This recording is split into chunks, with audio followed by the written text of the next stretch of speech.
What is good? What is up? It's Jordan Texans Thoughts, and we're back with another live stream. That's right, number dose of the week. That's what DeMeco do.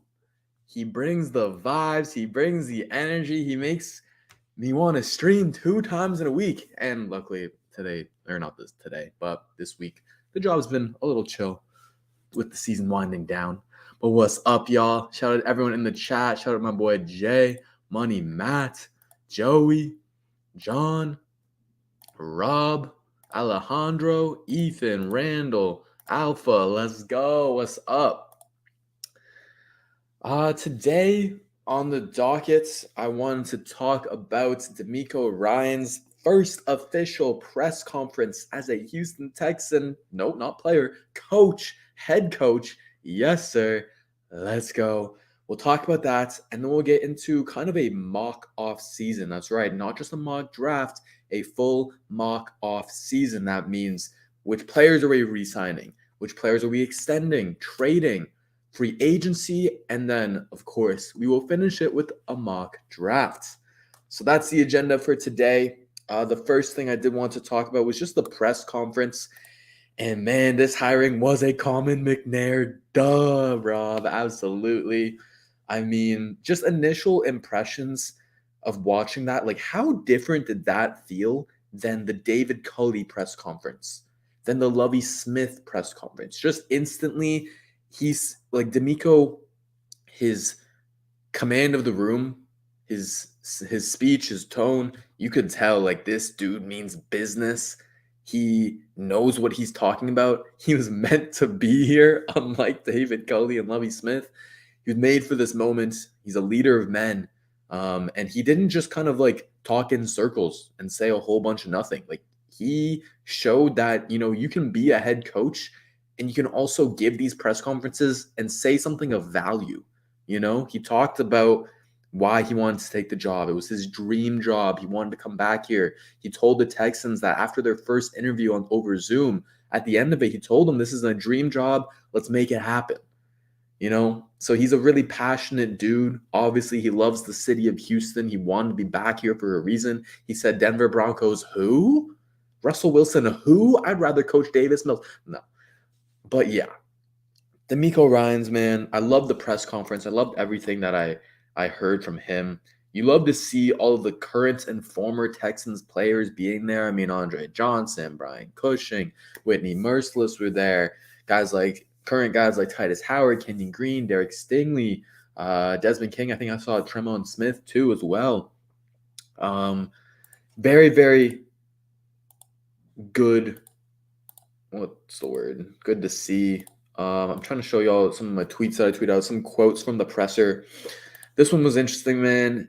He was asked kind of about the head coaching job here versus the Broncos, and he said it was a no-brainer. It wasn't a difficult decision at all. It was very easy to come home. He said we want to deliver a championship to the city of Houston. I love to hear that. And this is a guy that, when DeMeco says it, like, he means it. He's genuine. He's truthful in it.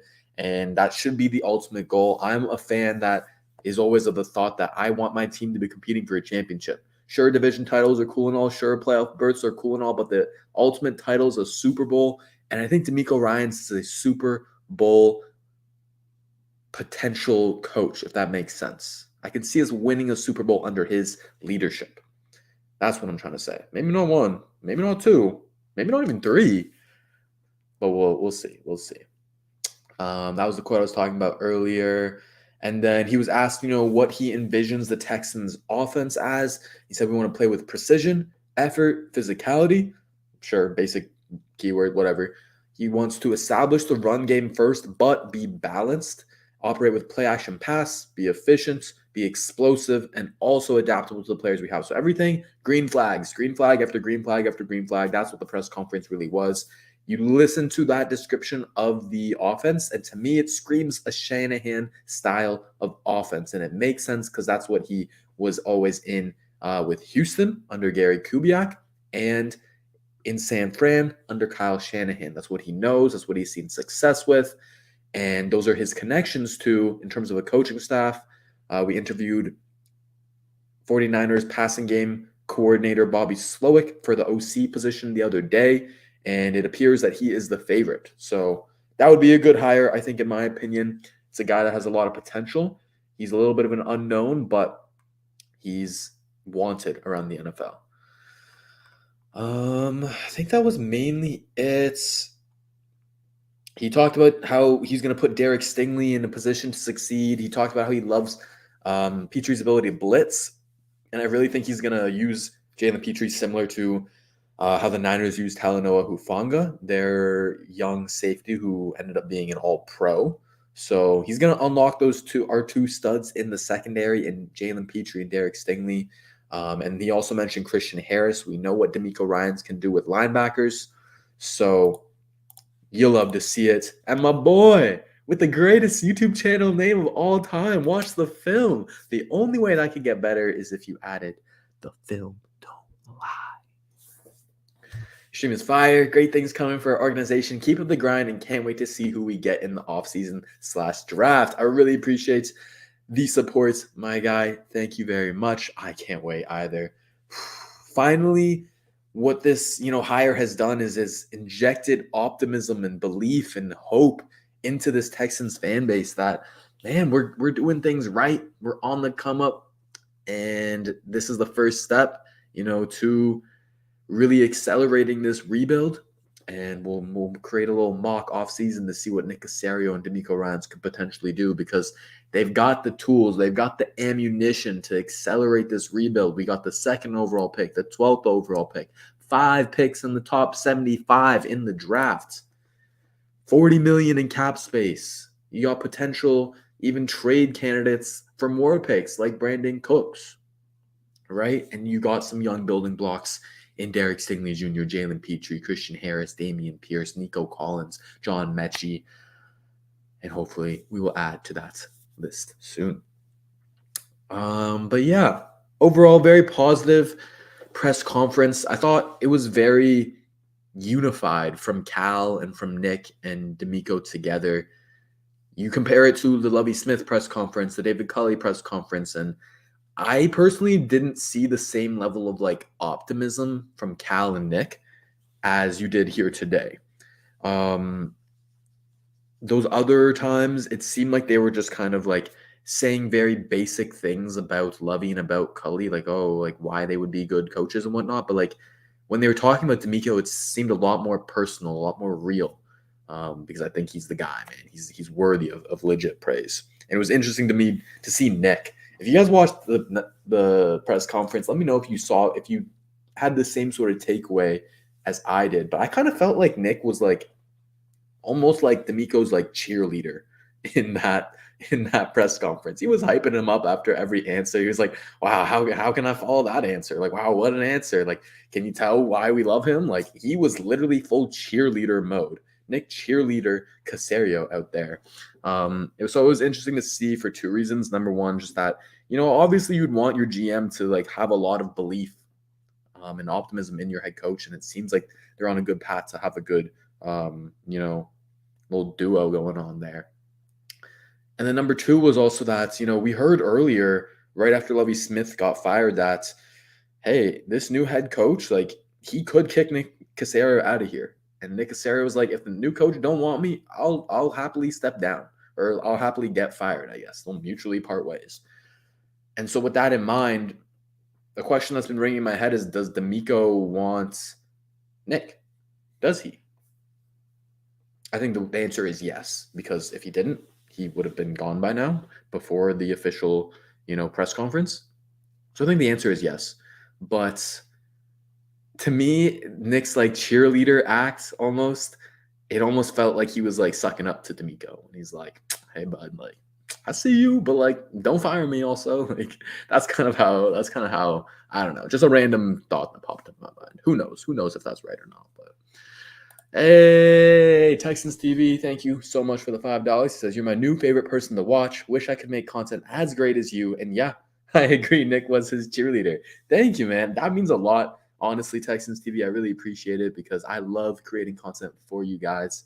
And it's always genuinely, this is what I love to do. There's nothing else in the world I would rather do than and just talk about the Texans. Like, it's my favorite sport, favorite team, and I get to just do that in front of you guys supporting me. So it's amazing. So I appreciate y'all. Nick was his cheerleader. That's a good way to describe it, in my opinion. But I think it's enough talk about the press conference. I didn't want to drag it on too long. So what I really wanted to do today was a fun little thing that I've found now. How do I do this? And that is Fanspeak. They've created a kind of off-season simulator where this is the 8 steps. You get to select your team, set up your draft. You can make trades, clear cap space, re-sign and tag players. You do free agency, and then you do the draft. And so that's what we're going to do today with our very own Houston Texans. And we're going to simulate a mock scenario of what Nick Caserio and DeMeco Ryans can do right now. They said they're getting ready and they're itching to get to work. And they said, I thought a good thing that Nick said was we can say this is me paraphrasing, but he basically said words are one thing, but actions speak louder than words. And he knows that, and he wants to, create a winning product. And so I'm happy with that because I'm a big believer that actions do speak louder than words too. And I want to see them step up to the plate. So let's do this. All right. Made in Houston says, I hope what he was saying is that we drafted a franchise quarterback. I hope so too. He had an interesting answer to when people asked him kind of about how to build a team. And he the very first thing out of his mouth was we have one quarterback on this roster and we are going to add another one. That was his very first words.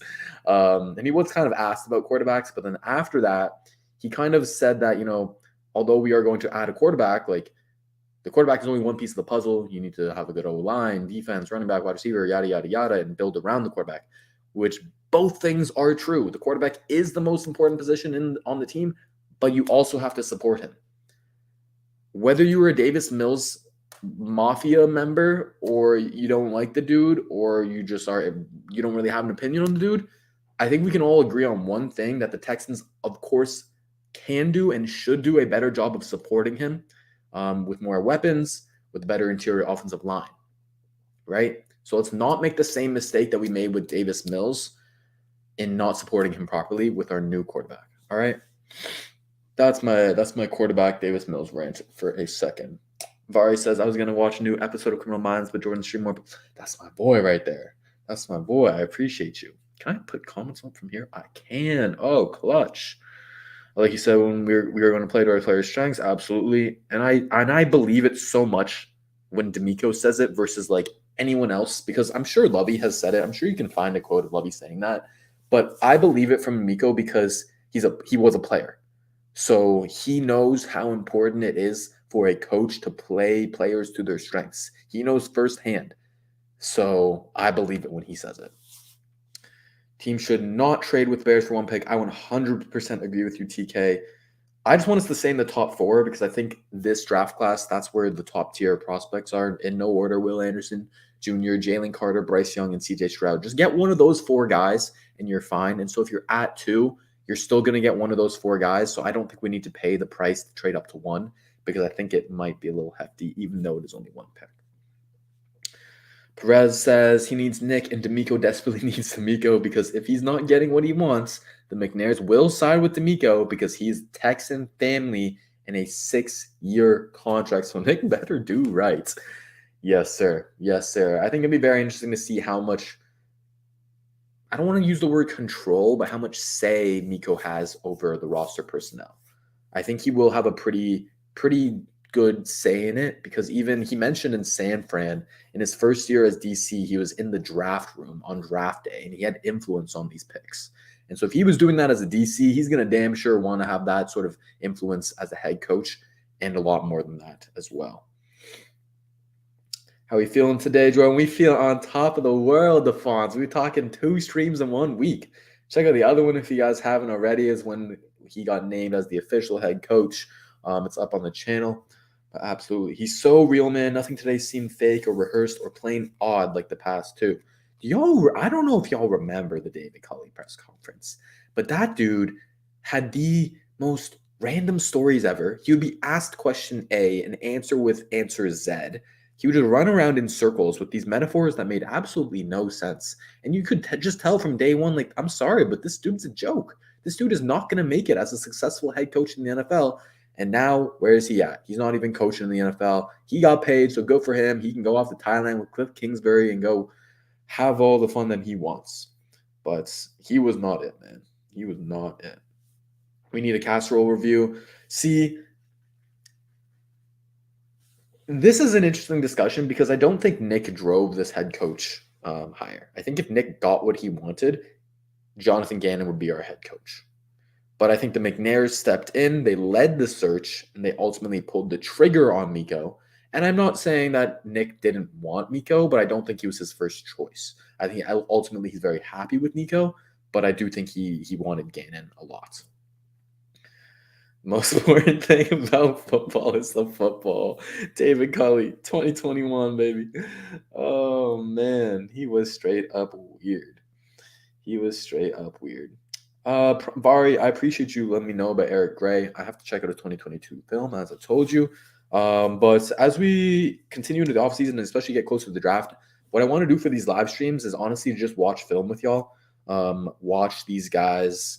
We'll go from the first round guys, the quarterbacks, to mid round guys, and just kind of whoever you guys want to see. So that'll be in the future. Alrighty. DeMeco Ryans, great hire. Shout out to Lions fans. What OC you want? Probably Bobby Slowick. I'm fine with that. I would love if they hired Thomas Brown, the Rams assistant head coach and tight end coach. Is he still assistant head coach? He might just be tight end coach. I might be jumping the gun there. He used to be the running back coach and their tight end, and now was their tight end coach this past year. I would love to see him be the OC and get a chance to call plays. He's never called plays before. But he just seems like another DeMeco, like kind of a baby DeMeco, in the sense that this dude is a leader of men. This dude gets players to respect him. And I think having two of those guys, one on the defensive side of the ball, one on the offensive side of the ball, like we are just going to be like the hardest playing team ever. And I would love that. But I'm also very happy with Slowick. I feel you, Joey. Hannah McCastro, she the real MVP of this, man. She's the real MVP of this. Sorry, I want to do this scenario here, but y'all have the most fire comments for some reason today. Jerry says, I think this is a change going forward. I think everything is done by committee. They have the pieces with the GM and the head coach. Now it's time to do work and communicate. Absolutely, Jerry. Now it's put up or shut up for Nick Caserio and, the front office, really. They hired the head coach, and now they have to go do their job. They have to go manage these contracts. They have to go make some trades, make some decisions on extensions, on which free agents they're going to bring back or not, who to pursue in free agency and who to draft. Ultimately, that lands on the GM more than the head coach. So now it's up to Nick Caserio. He's up to bat, and I want to see him slam a home run. All right, y'all. Let's set up this draft. Let's go be Nick Caserio. Let's go be GM thoughts for a second. I tried this out the other day. No, just this morning, actually. I used this FanSpeak board. I haven't seen here. You know what? Let's preview it. But it said Bills, and so I was very confused. Like, is it just a Bills specific board? I don't know. But I'm looking at it. Share this tab and stuff. Oh, that's clutch. Okay. We're looking at this board. Miles Murphy's a 5th overall player. That's a joke. Versi is a 6. That's also a joke. But overall, this doesn't look too bad.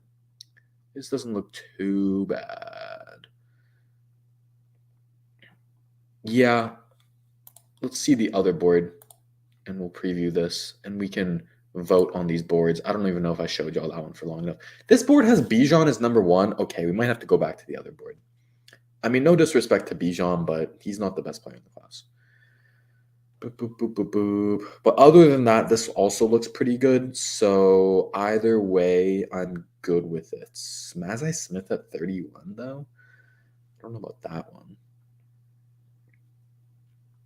This looks pretty solid. So I'm happy with either. I'll see what y'all be saying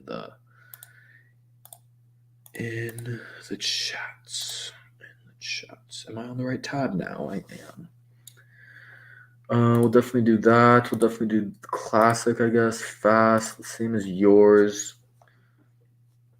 You should draft CJ Stroud over Bryce Young, in my opinion. Lions fans saying that, so I don't know what I can if I can take that as legit or not. Can't believe there was a team worse than the Texans this season. Shout out the Bears. And is the boss, and I ain't mad at it. She's an H-Town girl. She knows what's up. Okay.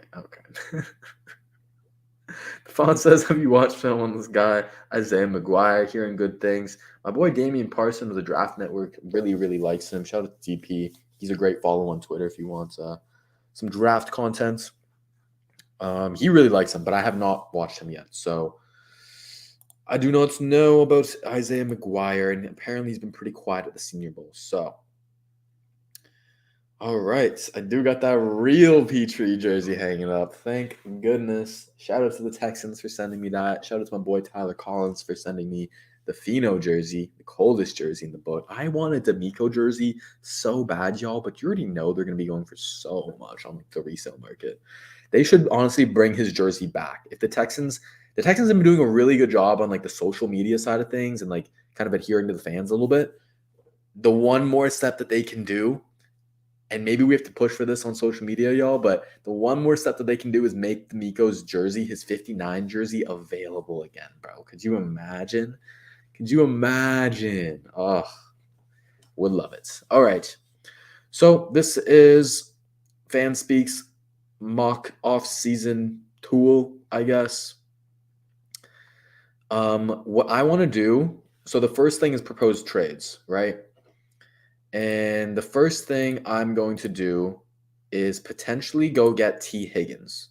I'm going to see what it's going to take to go get a legit wide receiver one. And I'm going to see if I'm just going to see. I doubt that they would take this proposal, but I'm just going to start with that and see. Trade decline. Okay, that makes sense. That's fine. Let's try it again, and let's throw in some picks.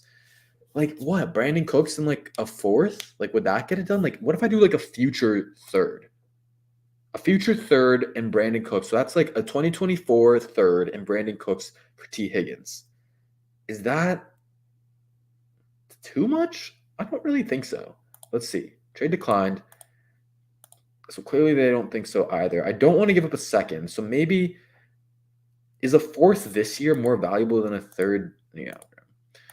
Let's say a fourth this year and a fourth next year. 2 fourths and Brandon Cooks for T Higgins.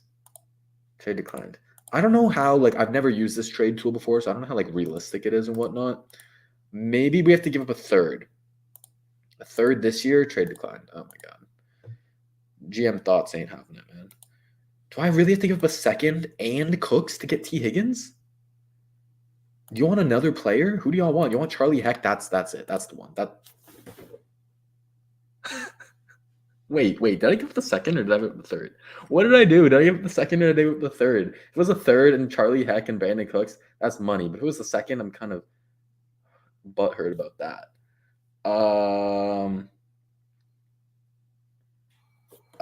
Do y'all know what I did? Do I make another trade now? Why can't I see it? I'll see it in like the next stage, I guess.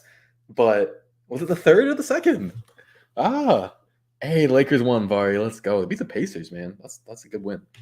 That's a good one. It was a second. Fuck. Shit. Honestly, I'm not too mad at that, though. I wish I'd tried this the future second. I'm resetting this. I'm resetting this and trying to do the future second. I don't care. It's my mock off season. Y'all can leave if you want. I just can't believe Charlie Heck got it done. That's too funny. Let's try a future second. That would make me feel better. Just because our second this year is so high that I don't want to give up. That's basically a first round pick, man. That's basically a first round pick. T Higgins, Brandon Cooks, and Charlie Heck. Come on, you can do it. Okay, wait. Before I do that, let's try and like mess around with like a third and like we have 4 6-round picks in this scenario. So let's give up hella of them. A third and 2 6, Brandon Cooks and Charlie Heck for T Higgins. They want that second. 3 6s? A 7th too? Damn it. Okay, so those aren't moving the needle. What about that and a future 4th? Oh, I will fleece y'all. I swear. You guys don't think I will, but I will. Fuck. Okay, so the 6th round pick don't mean shit. Let's try the future second. God damn it. Okay. The future second and the 6th will work. They will work. And 2 6ths. This is the one. GM thoughts. GM thoughts. Let's go. T Higgins in the building. Brandon Cooks don't want to be here. You can get out of here, man. I don't want to deal with you anymore. All right? I don't want to deal with all your tweets. Bible verses and All right. We made the trade. Got T Higgins. We only had to give up a future second and like 2 6-round picks. So I'm happy with that. Fleeced. Let's go. All right. Still fleeced. I will take it. From Eagles fan, good hire by Houston. They're going to be real improved. Just please don't draft Josh Downs. I'm hoping my Eagles get him. Josh Downs is Tyler Lockett, bro. He is good. He's tiny, but he's a good deep threat from the slot, man. La GM. T Higgins wide receiver 1, baby. This is how the offseason started out. In reality, I don't think they do this trade. Yeah, probably not either. They're probably going to want a 1st-round pick for T Higgins. But a 2nd and Brandon Cooks is pretty good in terms of like pure value. And 2 6ths. If I'm the Bengals, I don't know how many better offers there's going to be like than that. I don't know how many teams are going to give a 1st-round pick for T Higgins this year. I don't know. All right. We are now in the stage. We are clearing cap space. So who are we going to cut? We're definitely cutting Eric Murray because he has $5 million in cap savings and only 1.5 in dead money. So bye-bye. Adios. Marcus Cannon is still on this team. Not anymore. Kevin Pierre-Louis. See, I like KPL a lot. He's a really good athlete at linebacker, and I feel like he's a good depth body to have, at least as a special teams guy. But $3 million, that's kind of a good amount. No. DeMeco can do something with him. I'm confident in that. Jordan Jenkins can go. Max, okay, this is a little outdated, I guess, but we'll just cut him. Justin McCray can get off my team. I never want to see you again. Same with Kingsley Kiki. I think we already waived him. So this is a little outdated, but that's fine. We'll get rid of players who aren't supposed to be here. Shout out the legend. I saw a tweet. I saw Lonnie tweeted the other day. He's like, I tried outside corner. I tried safety. I'm going to try nickel next. Like, boy, you can't stick anywhere. Oh, my Lord. Cut Davis. No, we won't. Derek Rivers, gone. John Weeks, a legend. Give him an extension of statue. The rest looks good. Shout out the legend Scotty Phillips. I don't think he's on our team anyway. Some of these guys aren't on our team, but that's fine. We're just going to ignore them for now. But we ended up cutting Lonnie Johnson, Jordan Jenkins, Max Sharping, Marcus Cannon. I think all those guys are gone. It's just really Justin McCray and Derek Rivers. So nothing crazy, but I think in this scenario, you'd save 1, 2, 3, 8, 10, 12, 14. Basically, let's say 15 million in cap space there, which is nice. All right. Oh, we get to see who was cut by the league. Mariota was cut. Oh, I thought that said Mark Andrews was cut. I was about to, whew. Okay, who else was blah, blah, blah, restructured? Grover Stewart was cut by the Indianapolis Colts. I would love to go sign him. He would be like a cheaper Daron Payne. Maybe not as good, but like that's like 70 to 80% of Daron Payne at like half the price. So I will definitely be looking for him. Devin Lloyd maybe, but no, we got Christian Harris, so we need a bigger middle linebacker. Who else was cut? Trump Morg, no. Eric Kendricks, he's old. Blah, blah, blah. Dexter Lawrence was okay. This is not realistic. Dexter Lawrence was cut by the New York Giants? Excuse me? Okay, we won't go after him because I don't think that's very realistic. I could see I don't really can see the Colts going after him too. I'm going to try and make this a little bit realistic, so I'm not going to go after Grover Stewart, but what are we doing here? Dexter Lawrence, right? Mentor's back in the preseason against the Axe. Peace, bro. Peace. Oh, did I not cut Burkhead? My bad. Oh, Burkhead's right there. Restarting it. No, I'm kidding. Okay, so this is the re-signing. Oh, right. So he's a free agent. He couldn't be cut, I guess. So the re-signing stage, hell no. No. Yes. Let's go sign Okoronkwo. And what I wanted to do is gauge an idea of what would be an accurate contract to give Okoronkwo. And so I'm looking up the average, edge contracts. And so we're going to look at like kind of the average per year. The top guys are making like 28 million. So obviously he's not going to get something like that. He's going to get something more like even DeMeco Autry got 7 million. So definitely less than that because he's not DeMeco Autry. Samson Ebukam might be not a bad option. And also he should be someone we're signing in free agency. I didn't realize he was going to be a free agent, but he's done really good with the Niners. He went over from the Rams to the Niners, and DeMeco got a lot out of him. So look out for him. Dorrance Armstrong was a guy last year that got a good sign. So I think around 6 million would probably be the number. I don't really want to pay him that much. I'm going to try and get him for like 4. Like Jerry Hughes got 5. So if Jerry Hughes got 5 and Jake Martin barely got less. Shout out the GOAT for getting like the same amount of money as Jerry Hughes. God damn. Even more, actually, at 13.5 million. He got more money than Jerry Hughes. Shout out the GOATs. Let's go.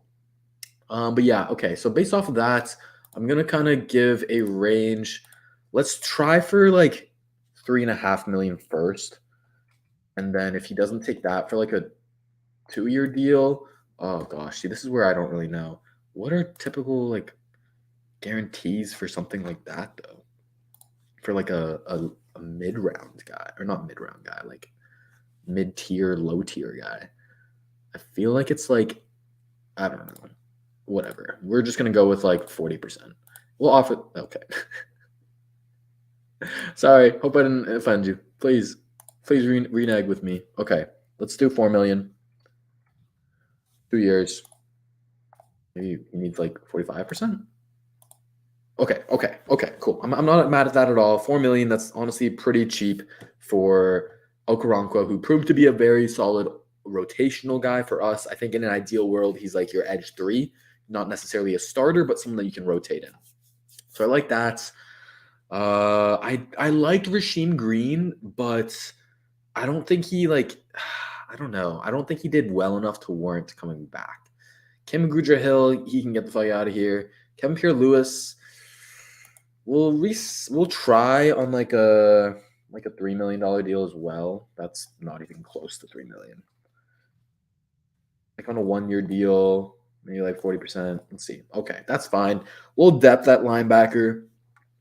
Jonathan Owens, we'll bring him back too because he had a very solid season. We'll give you like 2.5. Try and be our like backup safety for 2 years. 40%. 40% seems to get it done. Okay, there we go. Offer accepted. So we're re-signing our guys. We got to bring back John Weeks. Did I click on John Weeks? Did I click on the dude below him? Okay, yeah, definitely don't want to bring back Eric Murray. What do long snappers make, bro? Long snapper contracts, NFL. Like, who knows, bro? Okay, here we go. Share this tab. Long snapper contracts, average per year, about 1.4 mil. Okay. So we'll give him like a mil 0.25, something like that. That should work. How do I go back to this? Share this tab. 1,250, 000. Lock him up for another 2 years. 40% guaranteed. Boom. Done. All right. Hey. Don't you dare lowball the boy, John Weeks. Ziad, Defons, I see you. I will expose y'all. Don't lowball him. He's the GOAT. Eric Murray can kick rocks. Marcus Cannon can kick rocks. All these guys can kick rocks. Okay. So we made our key re-signings in Okoronkwo, KPL, Jonathan Owens, and John Weeks. Now let's move on to free agency. Okay, we see all these guys are re-signed. That's fine. Not really going to take time to read all that. Let's keep it moving. Damn, the Mavs are leading the Pelicans 70-43 at halftime. What's up with the NBA this year in like just insane stats? Like the amount of points that people are putting up are insane. I don't know what's going on. It's probably like an increase of pace of play and like more threes, I guess. But like someone needs to make a video on that. All right. Oh, look at that name. Look at that name, T Higgins. Let's go. Okay. That's our wide receiver one. Okay, so the strategy for free agency, I want to target a few main positions. Center, defensive tackle, defensive end, and then linebacker, maybe tight end, maybe corner, maybe safety. That's kind of every position on the damn field. What are you thinking? Thoughts? But yeah. Okay. So let's start with center. Ooh. Oh, they don't got Bradley Bozeman on this? They don't got Bradley Bozeman on this? Okay, so maybe this isn't the answer then. Out of these centers, I would think about Ethan Pocic, and then I would think about Bradbury. If we're gonna go into a zone scheme, I would go Bradbury. If we're gonna do like a Shanahan style running scheme, if we're gonna do a gap power scheme, then I would do Ethan Pocic. So I would think we'd go into a zone, and so I'd think about Garrett Bradbury. So let's see what an average center contract would look like in the NFL. Share this tab. Okay. So Corey Linsley last year he got paid, or maybe 2 years ago it was. That was top of the market. So top of the market's like 12 and a half, 13 and a half. So we're not going to give him that, but we will have to pay him probably like borderline top 10 money. Like something like Connor McGovern, like around there. So let's try and give him like 8 to 9 million, and we'll see what he says about that. Garrett Bradbury. Let's do 9. Let's try 8.5 first. Because I don't think in this like scenario, like they don't get like pissed off at you and we're like, no, I'm never gonna negotiate with you again. I probably have to give them 3 years, 40%. Let's do 45%. And do we get him? Do we get him? I guess we see. Oh, right. We have to see. I'm done submitting offers for the day, and you see like the next day what happens. Okay, so we shot our shot with Garrett Bradbury. Is Nick Martin available? You best bet he's available for the XFL. Bish. Who does Bozeman play for? He used to play for the Ravens. He got drafted by the Ravens. He started at Alabama, so he's an Alabama alumni. Shout out to DeMeco. Then he went to the Ravens, and then this past year he went to the Panthers. And the Panthers quietly had a really good offensive line, with him leading the way.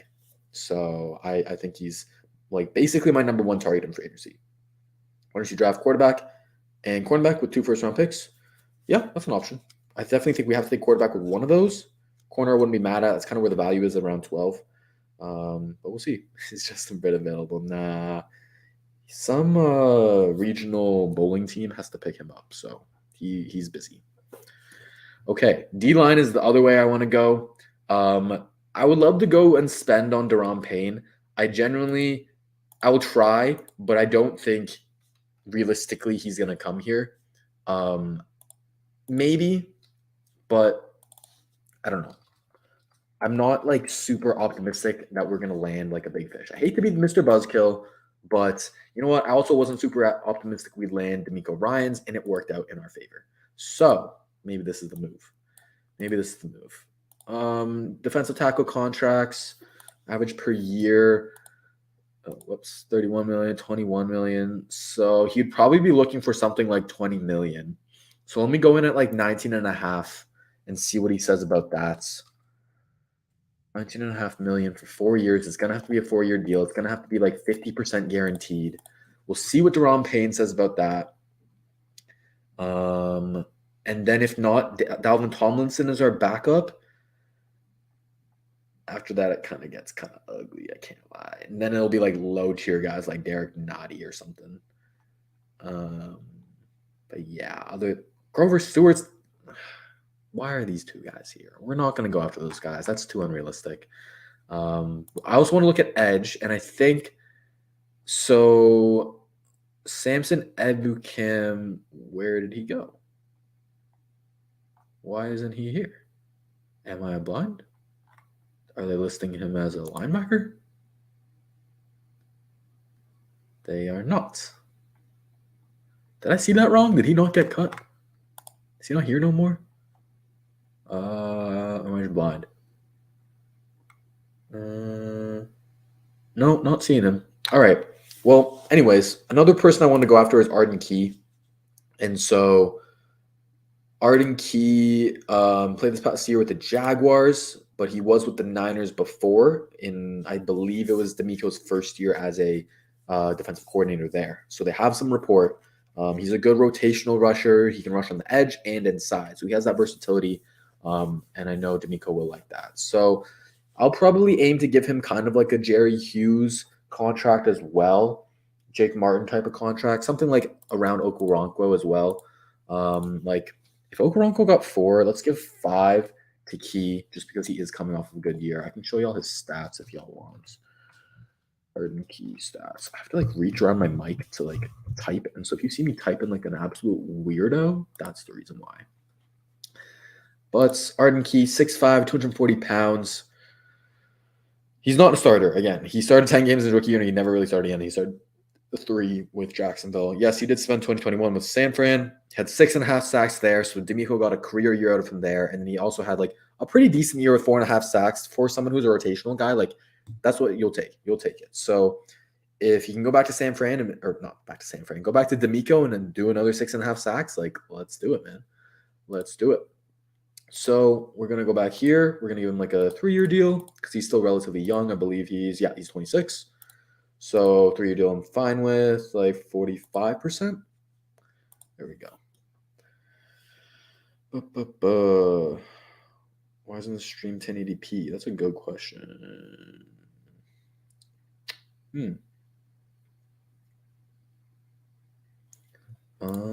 Let's see what I can do to fix that. I don't know. I apologize for the lack of quality. But yeah, okay, let's keep it going in our mock off season for you guys. For anyone joining recently, we started the off season by trading for T Higgins. We traded Brandon Cooks, a future second, and I believe a 6th-round pick for T Higgins. So both teams get helped out in that scenario. Brandon Cooks doesn't want to be here. Bengals can't pay T Higgins and Jamar Chase and Joe Burrow, so they are going to start to look to trade Higgins potentially. We get our wide receiver 1, man. Pairing him up with Nico Collins, a lot of fun.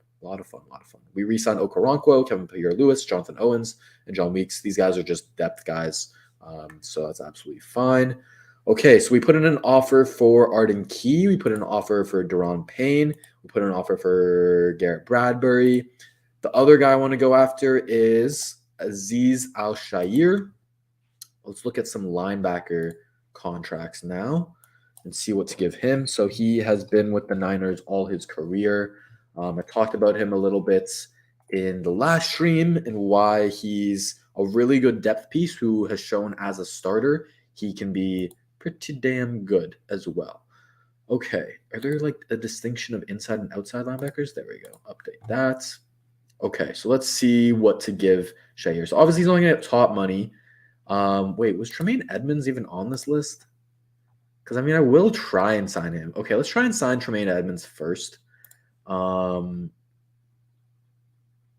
he would be a big ticket dude. And he'd be the exact middle linebacker that DeMeco Ryans needs. But anyways, is this the average column? This is. Okay, so this is tough because you got a lot of guys on rookie contracts here that we have to weed through. Christian Kirksey got $5 million a year. Jordan Hicks got $5 million. So maybe like 4 or 5 million would do it then for Azeez Al-Shaair. But for Tremaine Edmonds, we probably need something like more than Zach Cunningham got, that's for sure. Probably around CJ Mosley level. So 17 million for Tremaine Edmonds, that's a lot, bro. That is a lot, but we're going to try it out. And if we don't get him, then we'll go to Al-Shaair. It's going to have to be a 4-year contract. Going to have to be 50% guaranteed. We'll offer that. So we've handed out some hefty contracts potentially. We'll see what happens. We're going to go after all of these Niners guys. Emmanuel Mosley. Let's see again. Cornerback contracts. We're going to go after Mosley. He was injured this year. He tore his ACL, so only played 5 games. But every time he's been healthy, he's been a very good cornerback for them. For the Niners, and obviously he has familiarity in that system. So he probably gets something like less than Adoree Jackson, and then less than Darius Williams too, especially because he's coming off injury. Like Darius Williams got a pretty decent contract. Chidobe Awuzie, maybe something around the Chidobe Awuzie, James Bradbury level, around the Desmond King. So let's shoot for like 6, 7, 8 million. We'll try that. We'll try 7 million first. 7 million feels like a lot for Emmanuel Mosley. For a guy who's going to be competing for cornerback 2 and maybe probably end up being cornerback 3, $7 million does feel like a lot. So let's start with 6.5. We can always. This is just the beginning offer, so of course we're gonna start a little bit low. We'll do 3-year deal, 45% guaranteed. We'll offer that, and then we'll go after Jimmy Ward as well. Actually, who I want to go for before Jimmy Ward is Taylor Rapp, because I think Taylor Rapp is a really underrated safety in the NFL. He's young at like 25 or 6 years old. He can play both free safety and strong safety, so he'd work really well with Jalen Petrie. And I'd rather have someone younger like him than someone older like Jimmy Ward, who's like 31 years old. So starting safety, like you're probably gonna have to give around a John Johnson contract, especially because Taylor Rapp is so young. We're giving a lame cornerback $7 million. Oh, yeah, I know, right? 10 million feels like a lot. 10 million just feels like a lot. That just feels like too much. So I'm gonna go in at like 7 for Rapp and see what he says about that. Put a feeler. We'll do 4 years because he's young. We'll do 45%, and we'll see. And then we'll see about that. And if he doesn't take that, and if he's proven to be too much to negotiate with, then we'll go with Jimmy Ward. I don't want to pay a running back. I'm very happy to draft one. Kind of the same thing with wide receiver. I might no, because we traded for T Higgins, so I'm fine. I don't think we really need to. We'll draft another one, of course, but a room of T Higgins, Nico Collins, John Mechie, and a draft pick, that's good for me. I don't need to pay there. Tight ends, there's not really anyone that catches my eye. It's kind of a weak tight end class. Like maybe Dalton Schultz, but he's gonna like want a lot of money. Like I don't want Mike Gesicki because he can't block. Same thing with Evan Ingram. Irv Smith hasn't proven anything. Like none of these guys are good. So maybe a guard. I was gonna kind of just roll with AJ Cann for one more year. No, fuck that, bro. I'm gonna go after Ben Powers. I'm gonna see what guards are getting paid around the league. He's not getting Quentin Nelson money. Maybe something like a Shaq Mason contract. That feels like too much though. Maybe like a James Daniels contract, Austin Corbett. See, less than those guys. I'm gonna go in at like 5-6 million for Ben Powers. Ben Powers has proven to be like just a steady, solid, reliable guard for the Ravens. And the reason I'm targeting him is because he's young. He's like 25, 26 years old. So let's go 5 million for you. For your deal. 45% guaranteed. And we'll try that. And I think that's good for day one. Should we do a veteran quarterback? Comment below. I'm going to skip to day 2, but then comment below if we should pick up a veteran quarterback like Brissett or Mike White. Cooper Rush, maybe. Cooper Rush might actually be the move. Cooper Rush might be the move just because he's not someone that would really expect to start. Like Brissett might expect to start. But Cooper Rush would be like, we saw him in Dallas. Like when Dak went down, he could like steer the ship for a little bit. And he's been in the league long enough where he's a vet quarterback that could help develop a youngster. So I don't mind that. But let's go and see. Okay. Oh my God, we got some big dogs. We got Daron Payne and Tremaine Edmonds. Okay, we got 2. That's like most of our cap space gone. But okay, those are huge gets. Those are maybe instantly the 2 best players in our defense. Honestly. Like it's probably them and then Petrie, right? So let's go. Daron Payne accepts our 4-year, $19.5 million offer. Tremaine Edmonds offers our 4-year, $17 million offer. And we got Mosley for 6.5. So the defense has gotten some much needed reinforcements. You love to see it. We'll go back to Rapp. We'll go back to Key, Powers, and Bradbury. I forgot what I gave all of them, so that's bad, but we'll see. All right, you got to get a vet quarterback. No vet. So it seems like it's 3-1 in terms of vet quarterbacks. Maybe wide receiver. Now we are broke. Let's go. The quarterback room is horrible. It is. I have no faith in Davis Mills to be anything more than a really good backup. I shouldn't say that. But let's go. We got 2 big fish. Dude, if this was just our offseason alone, trading for T Higgins and signing where'd they go? And signing Daron Payne and Tremaine Edmonds, you can call it quits, man. You can call it quits. Like, GM thoughts, like, come on, man. Come on. Okay, let's go back to Bradbury. He's the first guy I was thinking about. He's really good for his zone running scheme. What did we give him? Does anyone have the memory? I think we gave him like a $9 million contract or something like that, or like 7 million or something like that. Can someone, Jay, Beige, anyone, can y'all write down what I end up giving these guys so that we can keep track? I would really appreciate that. You went 8.5. Clutch, Beige. Clutch. See, I knew Beige would have it. I knew. So let's go 9. Put it in the chat. 9 or 9.5. What are we giving Bradbury? We'll circle back to that after I see what you guys say in the chats. So who did we not get? We didn't get Rap. So let's go to Ward. Let's go grab Ward for let's see what he says about 5 million. See what it says about 5 million on a 2-year deal because he's 31 years old. We'll give him 50% though. Boom. 999, 9.5. You type 9.25. Okay, that's a fair. Rob's on this. Rob is on this. We'll go 9.25. I agree. We'll go in between. All right. We'll do a 3-year deal. We'll do 45%. Boom. Okay. Hopefully we get Bradbury. We put in an offer for Ward. We have a linebacker. We have a D-line, so we need an edge as well. Arden Key, we'll try one more. Beige, you got me on Arden Key.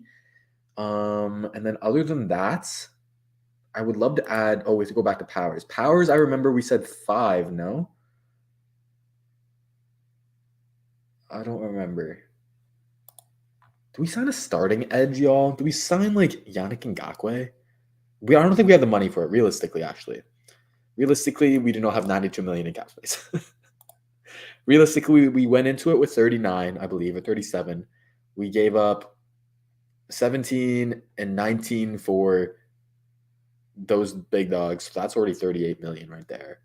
So we definitely can't go get a big dog. But Powers going to be 10 million. Key was 6 million, I think. Okay. So I don't think we can sign Powers. I don't think we can get a guard this year. Bradbury would be like our last big type of deal. So we'll try and go in with Key just because he already has shown to have success in that DeMeco Ryans scheme. Hell no to Clellan Farrell, Vari. Hell no. Well, Key was 6 million, so let's try 6.5 on a 3-year deal, like 45% guaranteed. Okay, let's try that. We got him. Garrett Bradbury and Arden Key inked for not much more than our first deal, so that's honestly pretty good. Jimmy Ward is the last holdout, so I'm going to go to Jimmy Ward, and then if that doesn't work, then maybe Taylor Rapp. Why is Nazir Adderley on this? Like, Nazir Adderley should not be getting cut, so I'm not even going to go to him. Is Terrell Edmonds really a thing? Deshaun Elliott would be my other backup. Definitely not Eric Murray. Donovan Wilson would be another option, but I just really want to get Jimmy Ward because of the obvious 49er connection. Let's go. We back. Beige. You're going to kill me. Same question.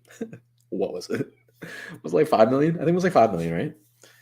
I think it was like 5. So maybe we'll go 5.5 or 5.75 to Jimmy Ward, Jimothy, Jamothan, Jemai, Wardathan. If Jimmy declines again, just let DeMeco handle that. Yeah, slip him some on the table. Get Marcus Davenport. You lowball Jimmy. My bad, Jimmy. My bad, Jimothy. My bad, Jimothy. I'm sorry. Don't get in your feels. Might as well 6. Give him 6. Okay.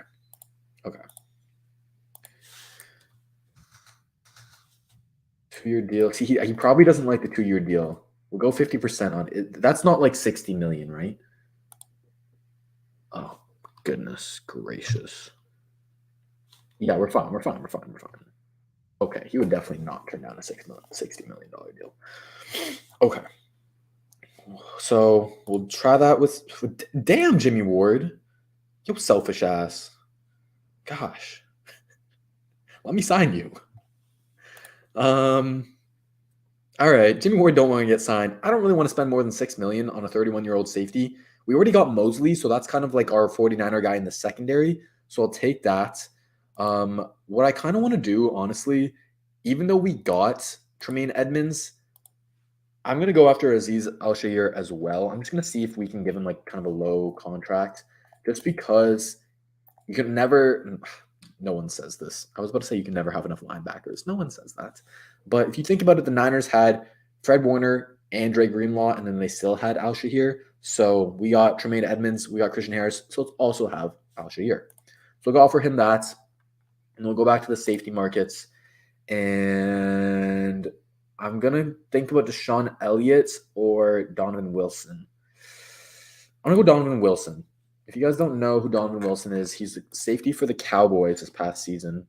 And he had a hell of a year. He had over 100-plus tackles, and he had a lot of sacks, I remember. He had 101 tackles, 5 sacks, interception, and 2 pass breakups, 2 fumbles as well. So he's a guy who is a tackle machine, and he can blitz them too. And so if you have 2 guys like Petrie and Wilson who are tackle machines and can blitz, then they're interchangeable. And we already know Petrie can be that free safety for you and be that guy to get picks. And so Donovan Wilson can focus more on blitzing, or, you know what, you can switch things up with them. So I like Donovan Wilson as well. So let's go back to that. Donovan Wilson will make an offer. I can't imagine he'll want Jimmy Ward money, especially because for some reason he's so down low on this list. So let's go $3 million. That's not 30, right? I need to put the commas for my own. How old is he? He's only 27, so he's right in his prime. So we'll give him a 3-year deal. He'll be a free agent by 30. I can't count, y'all. Boom. Okay, so we got Donovan Wilson, but we did not get Al-Shahir. We're going to try one more time with Shahir. We gave him, 4 the first time? He's an A&M. He's an Aggie, Marty? Hey. Jordan Easterby contracts at your service. Am I being too stingy with Jimmy Ward, y'all? He's a 31-year-old safety. He's good, but like, if the main reason for him, and we just got Donovan Wilson, so it doesn't even matter actually. I'm happy with that. Let's go try one more time with Al-Shahir. 4.5. I won't go to 5 just because he's not really going to be a full-time starter for us. So why would I pay him like starter money, 4.75. Did I do 4.5 last time, Beige? You got Wilson at F Ward. Exactly. Ward wants 10 million. Do 6 million for Al-Shahir? Am I just being that stingy, y'all? Okay, he accepted the 3-year, 4.5. We're good. That's why you be stingy, y'all. That's why you be stingy. You never know. All right. Lessons with Texans thoughts. Be stingy. Okay. So I think we're chilling on free agency, yeah? We ended up saying no on the quarterback. That's fine. We ended up signing – what a freaking list this is. Daron Payne, Tremaine Edmonds, Emmanuel Mosley, Garrett Bradbury, Arden Key, Donovan Wilson, and Aziz Al-Shahir. Do I expect us to sign 7 really high-quality free agents like this? Like, no, probably not, but it's my mock scenario. This is Tyson Thoughts, GM Thoughts in the building. So we're getting done, man. All right, I'm down to skip rest of free agency. Chill. No, we'll be Kyle Forrest. Yeah, that's fair, bitch. That's fair. Stingley Thoughts. Oh, what's going on? Oh, we in the mock draft already. Oh, this is happening too fast. Wait. I'm sorry. Did the pick happen at 2? Why am I getting picks for 12? I do want to trade down from 12, so this is honestly perfect. And I'm going to probably take this one where I trade down just 7 picks and I get another second. I'm literally going to accept that right now. That's a better offer than that, clearly. Boom. Give it to me. We haven't started the draft right yet? Okay, so that was before the draft. Before the draft, we ended up trading down from 12 to 19, and we picked up an extra second. That is my exact scenario I want to do in this draft. I'll tell you why. Because the range of picks 10 to 20, they're kind of like the same caliber of players that you can get from like 20 to 30, right? And the real value in the draft is from like 30 to 50, those picks. That's the real value in the draft. And so we have pick 32 already, or 33. And so now we have another one in that top 50 range. So I love that. This Offseason is going off strong. Okay, now we're at 2. I don't want to trade down from 2. I'm going to go get our quarterback. Let's do it, y'all.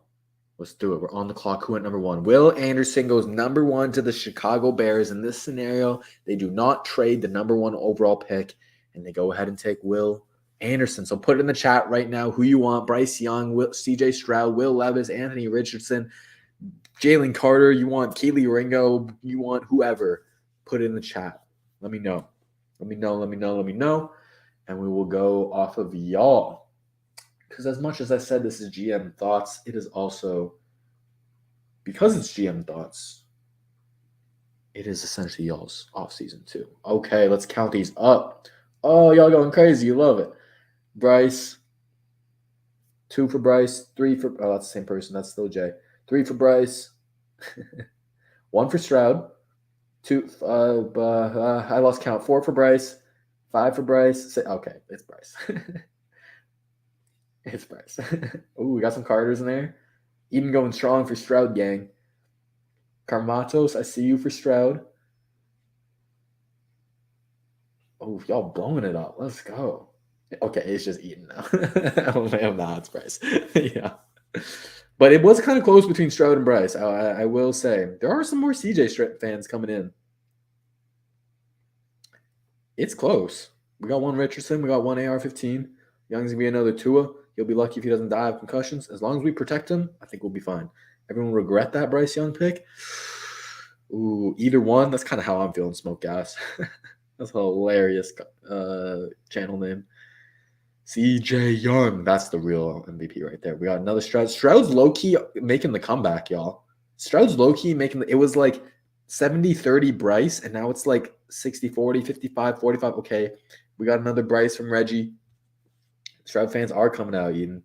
Will Levis is the best quarterback I've ever seen, says James Harden, the 3-time Defensive Player of the Year. Bryce Young. Okay, the Bryce Young fans heard the Stroud fans speaking up. They're like, all right, we come back. All right, Bryce Young it is. Let's do it. Ultimately, that is who I would select as well. He is my quarterback 1. I do think he's the most talented quarterback in the class. I think he has done more or equal as Stroud, but with less at Alabama versus Ohio State. And so he's my guy. He's got all of the intangibles you could want in a franchise quarterback. He's a really great pocket passer in terms of making reads, reading defenses pre and post snap. He's super, super accurate. He thrives under pressure. He's really good at evading multiple defenders, extending the play, creating out a structure, throwing across his body. He has that innate playmaker gene in him. He's got the clutch factor. He's an Alabama guy, just like DeMeco, and I think he can be the face of the franchise. So let's go get Bryce Young. Boom, and now we're up at 19, and damn, Anthony Richardson fell to 19. Whoo. He's just better, says the Fonz. I agree with that. He is just better than CJ Stroud.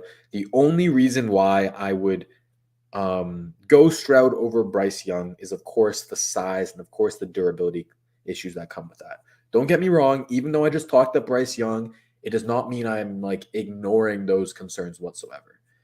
If he didn't have those concerns, trust me, there would not even be any sort of conversation between Bryce Young. He would be labeled a generational quarterback. He would be on the level of Trevor Lawrence. If Bryce Young was 6'3", like 215, he would be on the level of Trevor Lawrence as a prospect. 100%. He's that good. So just think about it that way. All right, we're here up at 19. We got our quarterback. We have a wide receiver 1 for him.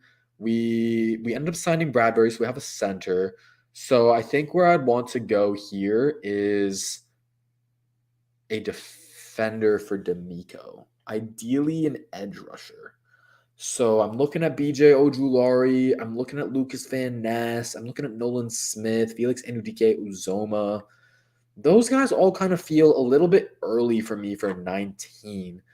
The defender who doesn't feel too early for me at 19 is Mr. Brian Branch, another Alabama dude. So we could go him. We could also go Michael Mayer, who a lot of people have as tight end number 1. So that would be interesting too. Ooh, this is a tough position. We're in a little bit of a bind here. It's like almost a good problem to have because usually I'm like, oh, wide receiver. Let's go wide receiver at 12. I would have been like, or I guess at 19 now. JSN or Jalen Hyatt, I'm super happy with. I'd probably go Jalen Hyatt. But we got T Higgins now, so we don't need to go wide receiver in the first round.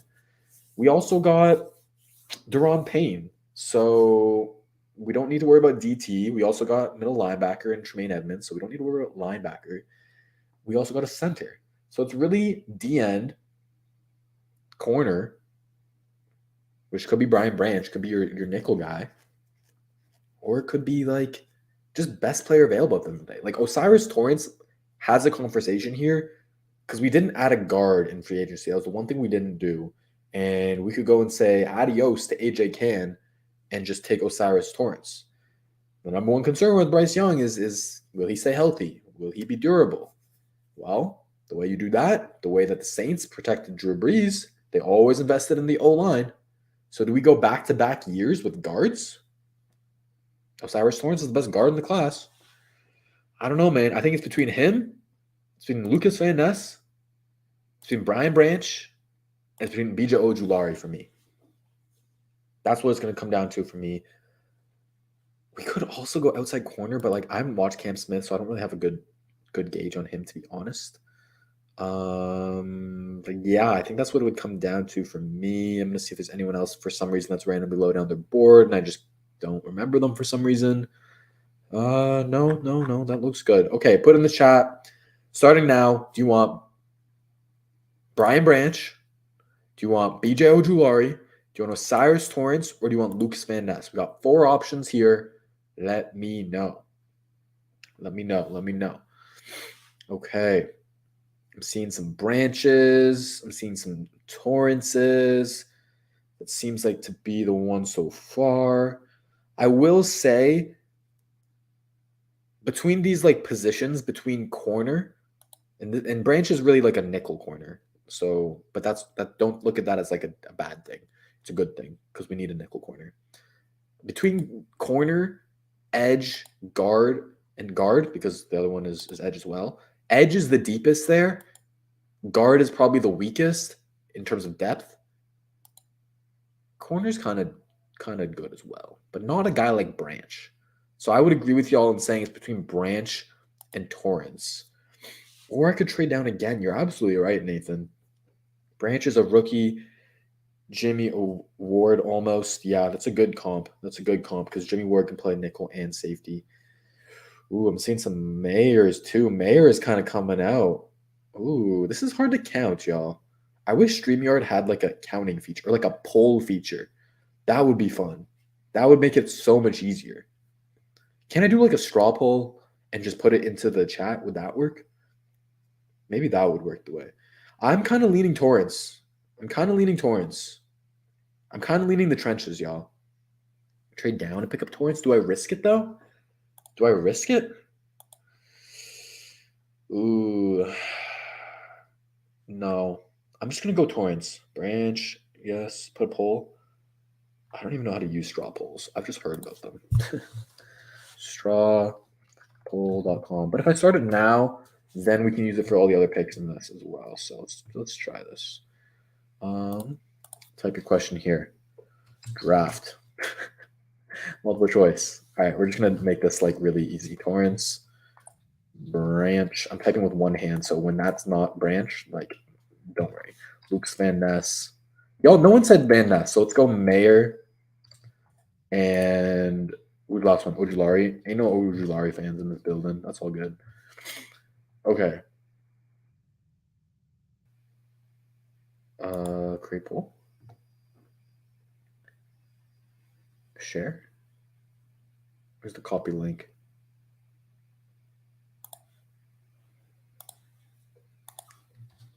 Boom. I like Van Ness, but I don't get the first round hype. Honestly, James Harden.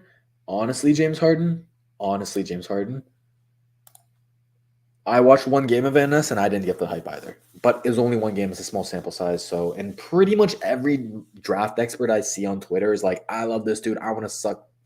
So, yeah. So, I don't know. I have a feeling he's actually good, and I just need to watch more of him. But, But yeah, go vote in the poll, and then we will see in a couple minutes what we're talking about. Ooh. Okay, we got the votes rolling in. Here we go. We can see the pie chart being changed by the second. Oh, this is fun, actually. I'm going to do this every time from now on. Hey, the lone Ojulari. Hey, that was BJ Ojulari himself. Shout out to BJ Ojulari in the stream. This is Branch, by the way, BRANBXCG.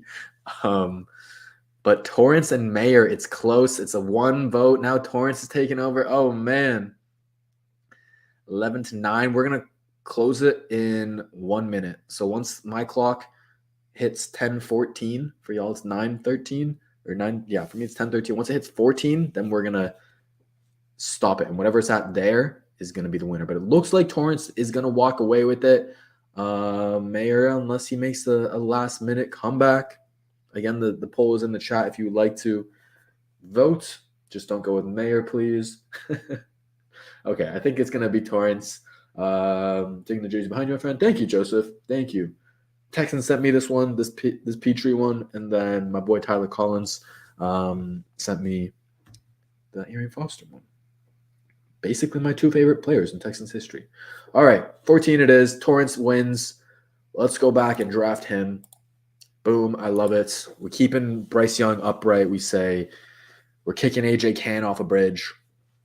And now we got an offensive line of Laramie Tunsil, Kenyon Green, Garrett Bradbury, Osiris Torrance, and Titus Howard.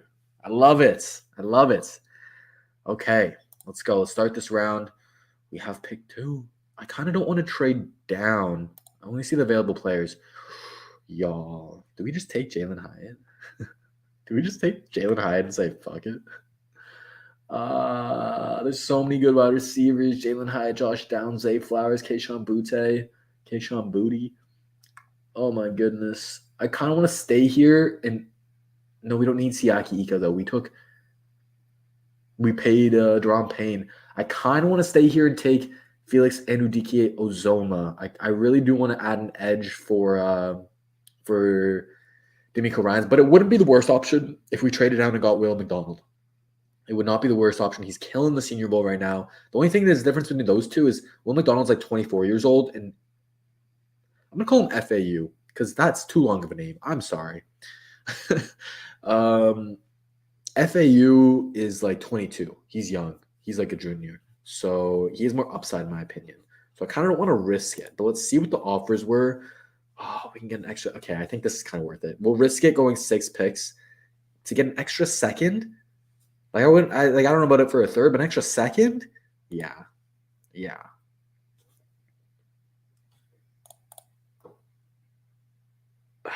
gone. FAU gone. That's okay. We'll go Will McDonald, I believe. Actually, we're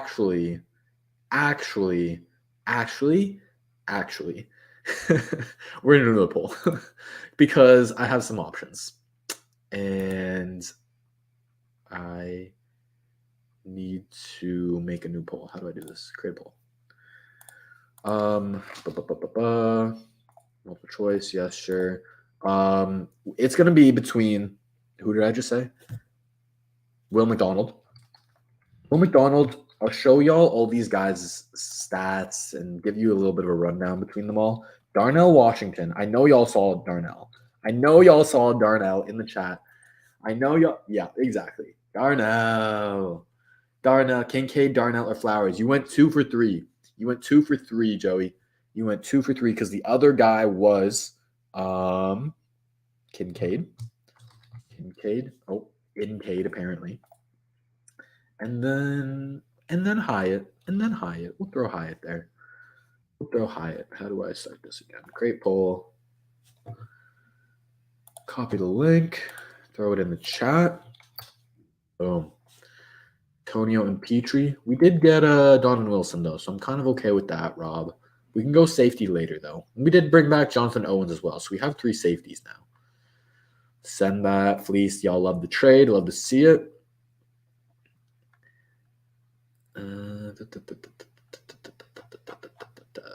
All right, y'all. Yeah, vote in the chat, and we will see the results. Okay, they're rolling in. Darnell. Okay, so Darnell Washington, tight end out of Georgia. He's 6'7", 270 pounds. He's an absolute freak athlete who is the best blocking tight end in the class, in my opinion. So he'd be really good for Dameon Pierce, really good for our run game. And he's also got really good hands, a big catch radius. He's the size of Darren Fells, but he's even heavier. He's even stronger than Darren Fells. And so that's a big target. You guys remember that one year Darren Fells just kind of like low-key went off for us in the red zone simply because he was a massive human being who just towered over all the other DBs. That's kind of what you're getting with Darnell Washington. So that's my little sell on him. My sell on Dalton Kincaid is that out of all the tight ends that I've watched since Travis Kelce came out of Cincinnati in college, Dalton Kincaid reminds me the most out of Kelce. Now, he's not as kind of thick and muscular as Kelce, so he's not – I mean, I wouldn't even say Travis Kelce is a good blocker, but like he's like viable there. But Kincaid's not a good blocker. He's essentially like a big body slot wide receiver. But boy, that guy acts like a wide receiver because his routes, wide receiver like. His yak, wide receiver like. So he's just like this really good mismatch weapon who would work wonders for a passing game. And I think if we were going with an offensive scheme that was like pure spread passing game, kind of think like the Bengals or the Chiefs, then you would go with Kincaid. But because I think we're going with a Kyle Shanahan type of offense, Gary Kubiak type of offense, you need to establish the run game. And so you need these dominant blocking tight ends. And not only is Darnell Washington a dominant blocking tight end, but he can do both. Like he can still be a threat in the passing game. You watch his highlights, you watch some of his tape, and that dude just creates after the catch too. And he shouldn't for a guy that big. So I love it. I love Darnell Washington there. If we didn't already have T Higgins, I think I would lean Hyatt. But we traded for that dude. That dude. We have another trade. I don't want to trade down. I'm not letting Darnell Washington go. Boom. Okay, hopefully now we can still get Will McDonald. So I think that's where I'm gonna go. See, usually I would be like, ooh, Drew Sanders, ooh, Noah Sewell, but we got Tremaine Edmonds somehow. The other option is Zay Flowers. Now I'm going to give you guys a chance. I'm not going to make a poll. I'm just going to put it in the chat. Zay Flowers or Will McDonald. Will McDonald, I'm going to show you guys his stats right now and give you a little bit of a run. Oh, this is not college. That's NFL. Will McDonald, Iowa State stats. Here we go. Check this tab. So he's like roughly 6'4", 245 pounds. He is juiced up. He's been killing the Senior Bowl. He's had 2 years of double-digit sacks at Iowa State, 10.5 in 2020, 11.5 in 2021. So the production is there. This year, why did it dip down? Because he was playing in a different defensive system. He was getting a lot more defensive blocking attention. After 2 years of double-digit sacks, like that's what teams are going to do to you. It's the same thing with Will Anderson. But now he's kind of quelled some of those worries about the lower production because he went off in the Senior Bowl. And damn, all y'all want Flowers. I'm trying to talk up my boy here. Okay, y'all. Oh, I know y'all want Flowers. But think about it. Would I rather draft a starting edge rusher? Because right now we don't have a starting edge rusher. Right now it's Jonathan Grenard, and I guess it would be Jerry Hughes. Do we really want to run that back? Right? Do we really want to run that back? So would I rather draft a potential defensive end number 1 or number 2, I guess, potential starting defensive end, I'll say, in the second round here, or a wide receiver 3, 4 in Zay Flowers? Like you got Higgins, you got Nico, and then if Mechie's healthy, maybe he starts, or Flowers, right? Like I just Mims or Dell later and an edge now. See, I think an edge now, and Grenard has not been healthy for a full season ever. Thank you, Jay. That's a great point. Something I've been trying to tell people. Jordan, we decided. Wait, Cooks is traded here? Yes, Anik. So in the beginning of this mock off season, we traded Brandon Cooks and a 2024 second round pick and a 2023 sixth round pick for T Higgins. So we got T Higgins already, y'all. We already got T Higgins. Just go McDonald. I'm sorry, y'all. I'm vetoing. I'm not going to veto ever again, but I think it just makes sense. And once y'all, there we go. Will McDonald, the 6th? What is IV? The 4th or the 6th? I know V is 5. Okay, we're back on the... We have another second-round pick? We do, because we traded down. That is right. Okay. Where do we go here? Maybe Chris Smith would be best player available. We could go a running back at this point. We could go get Dameon Pierce's running mate. Devon A-Chain or Zach Charbonnet would be really great. Zach Charbonnet is like low-key another Dameon Pierce. So he's like a bowling ball. He's so hard to tackle. So I think I would want to kind of get someone with like a different skill set. So think about Devon A-Chain. I would think about Chris Smith. He's a good safety, but like we already got Donovan Wilson, so I don't really need that. You guys are gonna love A-Chain. I know it. Yeah, there you go. Spears low-key might be better. You ain't wrong, Samuel. But honestly, I'm looking at the rest of this and I'm not like loving the board. I'm not. I would think about Keon White. I might trade down, honestly, and get Keon White and then another running back later. Or do I just pull the trigger now and Devon A-Chain? I could just pull the trigger now. See, honestly, the smart thing to do would just take the best center available, even though we already got Garrett Bradbury. But we don't need to do that. We had such a good free agency, y'all. I'm not used to having such a good free agency where I'm like, what do I do in the draft now? You know? Yeah, Noah Sewell's gone. We're gonna go A-Chain. That track star speed. We'll get a Texas guy. What a second round this would be. 2 weapons for Bryce, Darnell Washington, Devon A-Chain. We got a potential starting edge in Will McDonald. I love that. I'm gonna try and add another defensive lineman, someone who can play both the end and the DT position. So I'm gonna target Keon White. I'll target another wide receiver just to be like kind of like a depth wide receiver. And I'll target. I think we're going to chill on trading just for now, just because we have made a lot of trades in this mock already. But we're sitting here with basically the exact same board now. So I'm going to go with Garrett Williams. Garrett Williams is honestly a really underrated player. I watched his 2021 tape, and that dude already looked like a second-round pick. And so I need to watch this 2022 tape. But he's an outside cornerback from Syracuse. He's got really good ball skills, just really good in coverage, man and zone. And I think he could potentially compete for that cornerback 2 spot. And if Mosley takes it for a year or 2, or if Steven Nelson takes it for his last year in his contract, then I think at the very least in year 2, Garrett Williams could walk into that starting role. So I like that pickup there. We're back on the board, bro. What the heck? Honestly, at this point, I kind of just think John Michael Schmitz might have to be the pick, man. I kind of just think he might be the pick. I would also think about Derek Hall, and I would also think about Keon White. I'm going to pick up Tank Dell. Tank Dell's still here. We're going to wait around on Tank Dell. We're going to aim for him in another 4th-round pick. BPA, like just pure like upside would be John Michael Schmitz, and then you say like to Bradbury, because I think Garrett Bradbury is like kind of on the older side. Garrett Bradbury. Oh, I did not type in age. How old is he? 27. Okay, never mind. He's not that old. So we really don't need to go center. We already grabbed Darnell Washington, but like, do we grab another tight end? Luke Musgrave is like supposedly the most athletic tight end in the league. Not in the league. Y'all are saying, yeah, I think it's the smart thing to do, honestly. And the thing with Schmitz is he can probably play guard too. So now you just got like a really deep, really good O-line that no matter what happens with injuries, like your interior is bolstered now.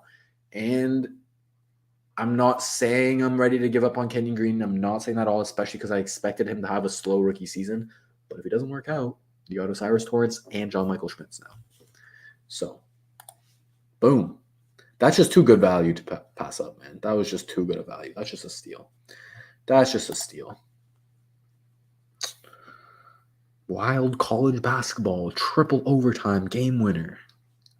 Bleacher Report really knows how to like hype up those notifications, bro.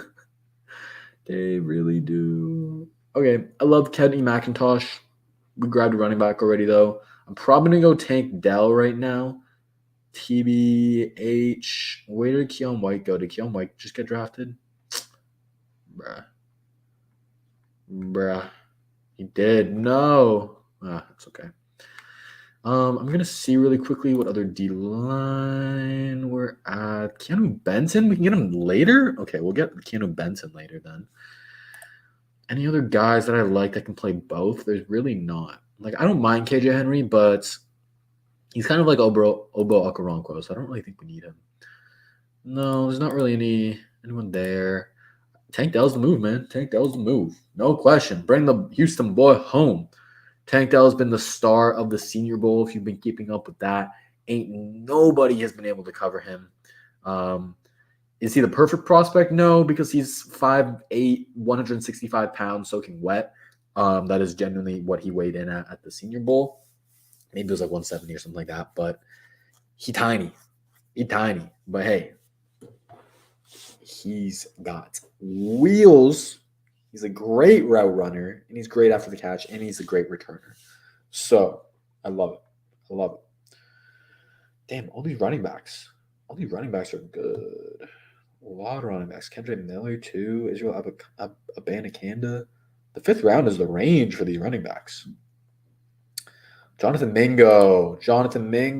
I might have to take both these wide receivers, bro. I thought I saw Cameron Latu. Am I blind? Oh, I saw tight end and I saw Cameron, and I thought it was Cameron Latu. So we won't go there. There's so many wide. Tyler Scott might have to be the steal. But he's kind of similar to Tank Dell. I think we're going to go Jonathan Mingo. Gosh, no, I wanted to grab a D lineman, though. I was going to grab Keanu Benson. Let me grab Keanu Benson now. But he could last to the... No, I don't think he's going to last my next pick. We're just going to take Keanu Benson now. He has been the best defender at the Senior Bowl. Really good defensive tackle. I think he will eventually slot in behind... he'll take over the starting role from Malik Collins.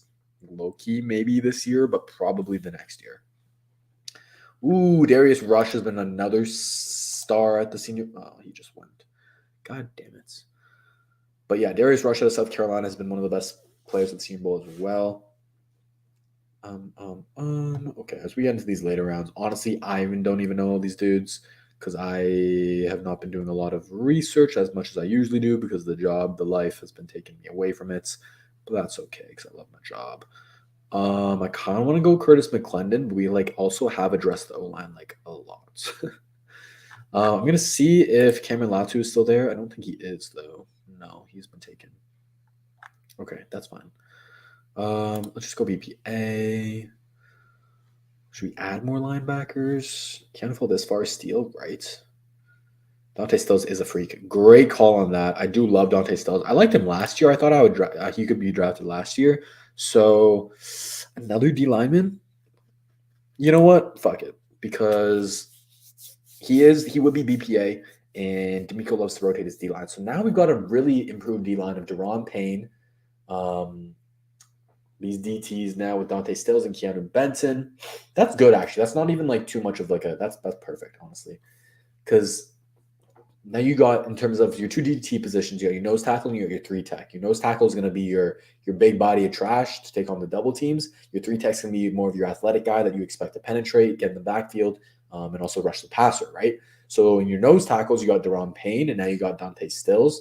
And low-key, Keanu Benson can do a little bit of that, too. In your 3 techs, you got Malik Collins. Also, you also got Roy Lopez in that building. And if Roy Lopez is no longer your starter, but now he's your backup or your backup, I like that.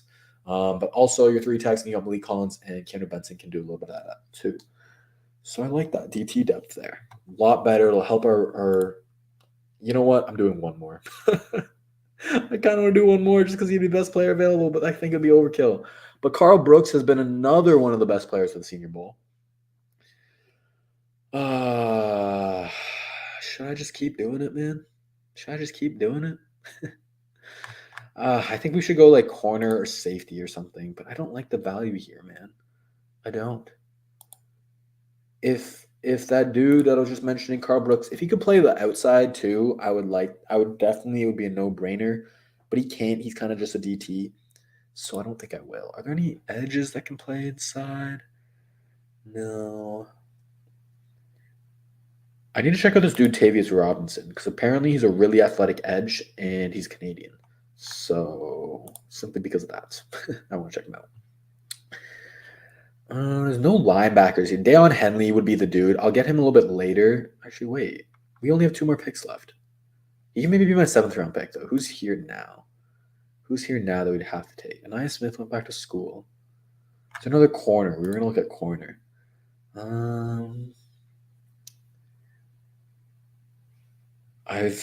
The only guys I've watched on this are Tion Mullen, and he had a really good 2020 and 2021, but I heard he had a bad 2022.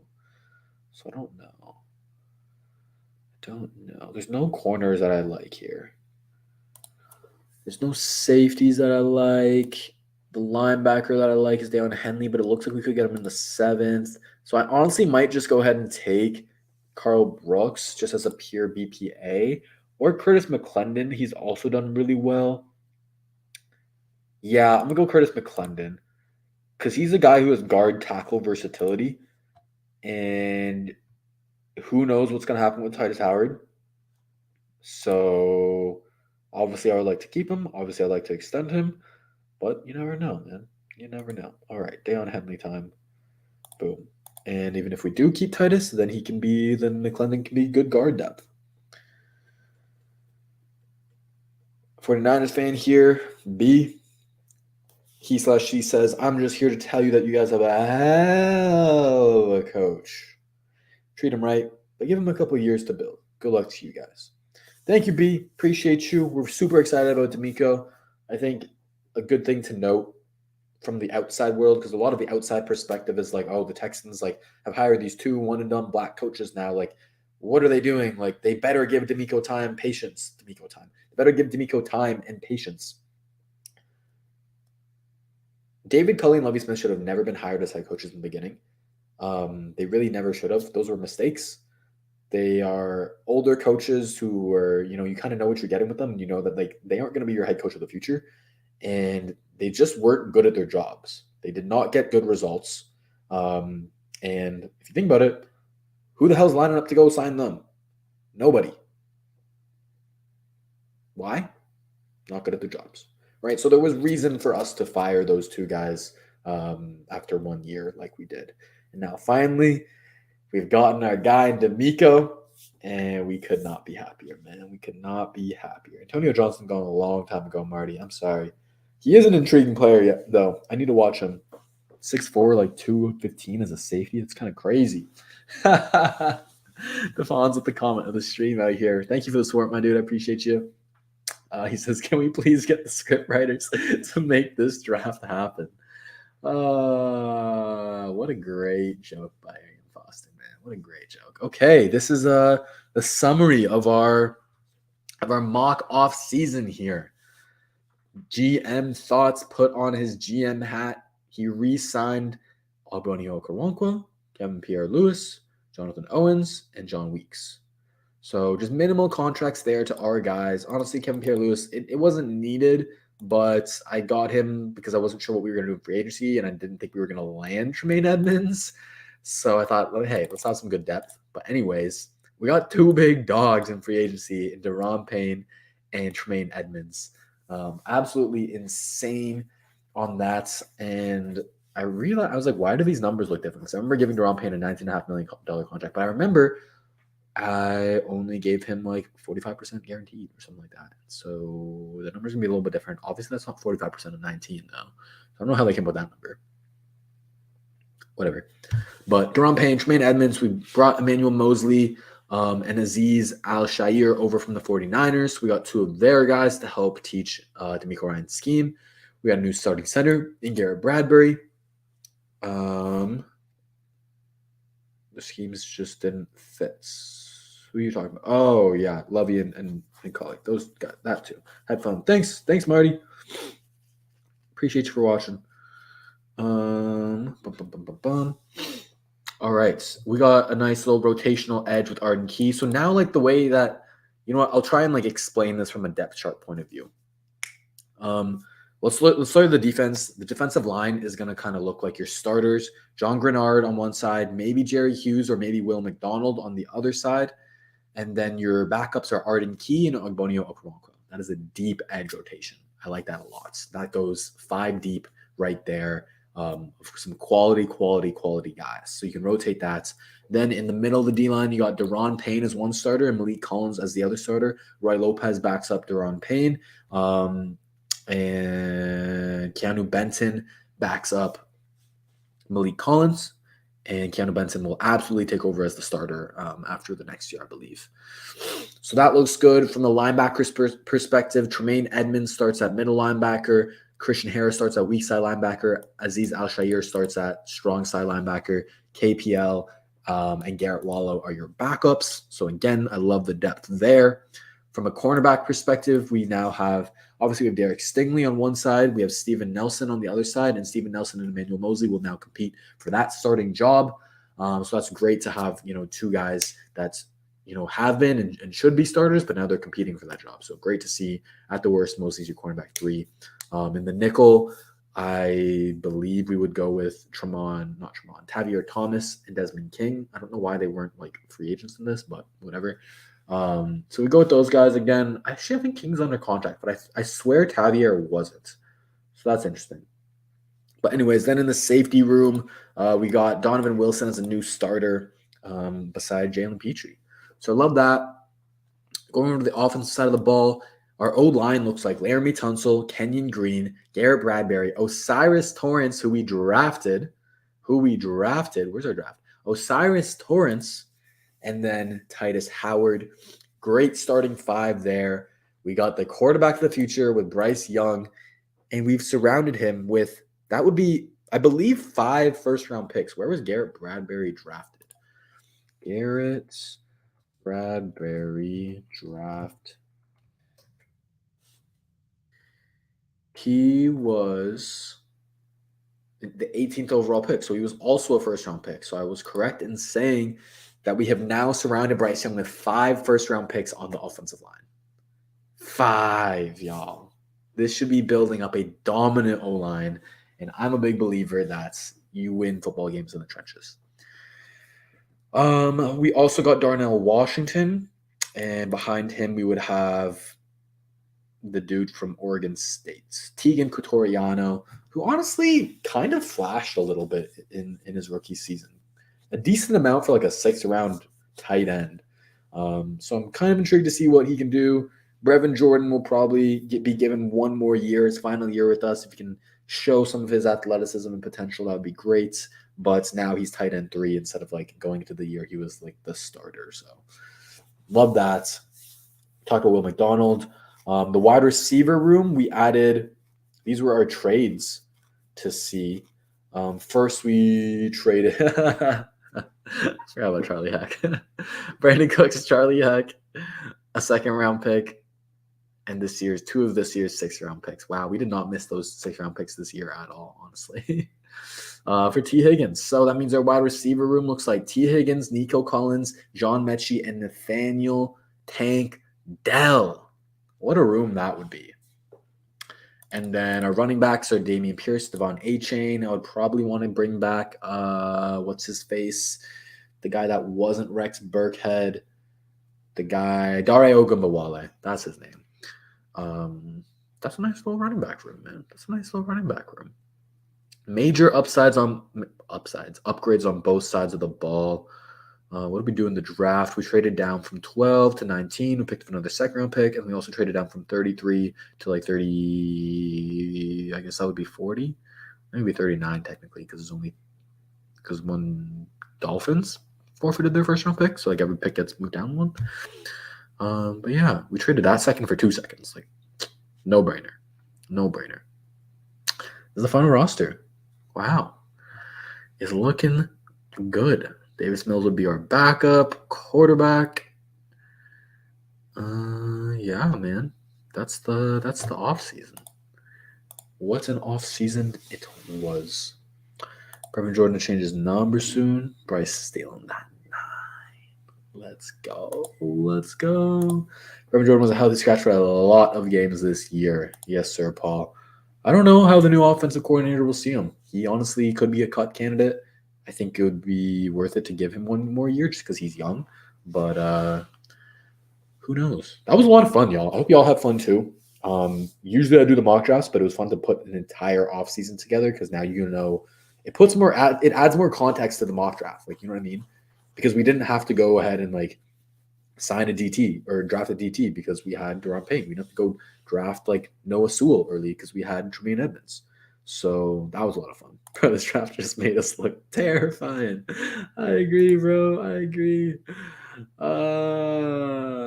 It can happen, man. I mean, obviously it's not gonna happen exactly, but it can happen. Oh, my bad, Don. I would consider CJ over Bryce because of size and creativity outside the pocket. I agree with you on point 1 in terms of size. I do not agree with you on point 2 in terms of creativity outside the pocket. I think Bryce is a lot more creative outside the pocket consistently. Now, CJ had a great game versus Georgia doing that. And if that was the only game that, I'm not saying you, but I'm saying like in general, if that was the only game you watched of CJ, I'd be like, ah, damn, this dude's everything, right? But on a consistent basis, like 9 out of 10 games, Stroud ain't doing that. He ain't running around like that. It was only that one game. And so how much can you weigh it? You know what I mean? Like, obviously you can weigh it a lot because it's against Georgia, an elite defense on a big stage in the playoffs. And he was down his top 2 wide receivers. So, like, all the credit to him, don't get me wrong. But it was also just one game out of his, like, entire career that he showed that.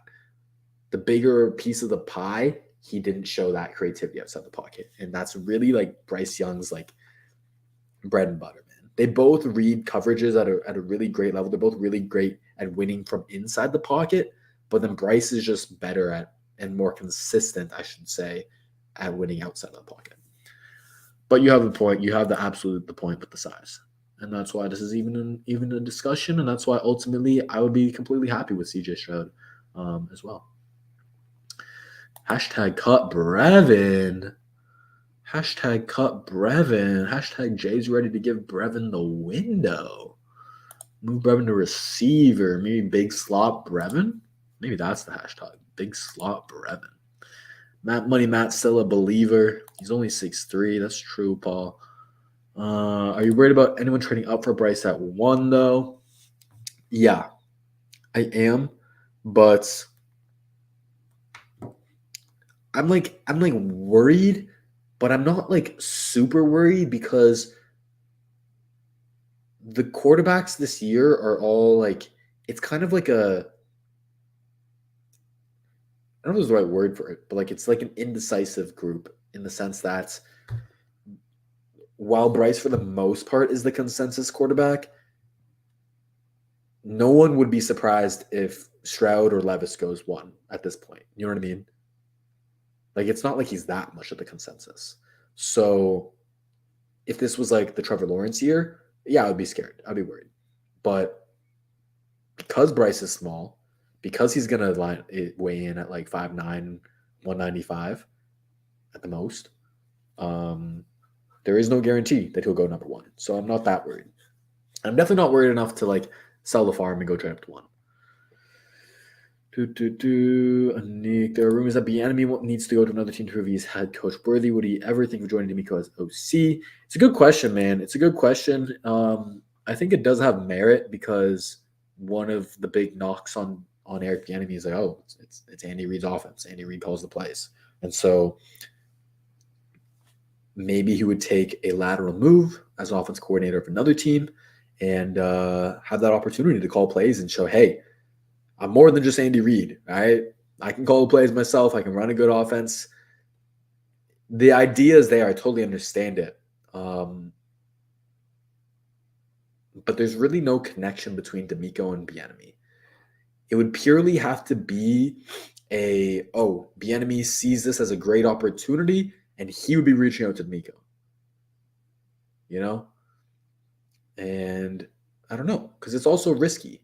It is also risky, and Bieniemy would really like have to be so driven to be a head coach to want to leave KC.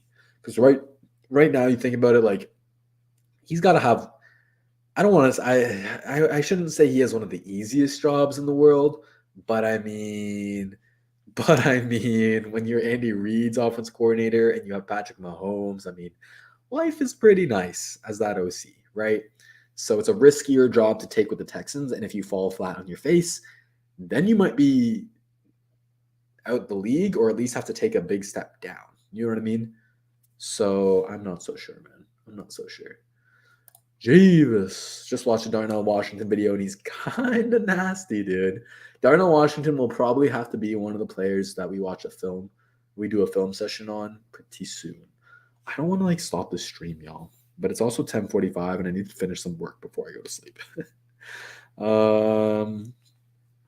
Yeah, we'll save the film sessions for another day. That way I can prep a little bit for it too.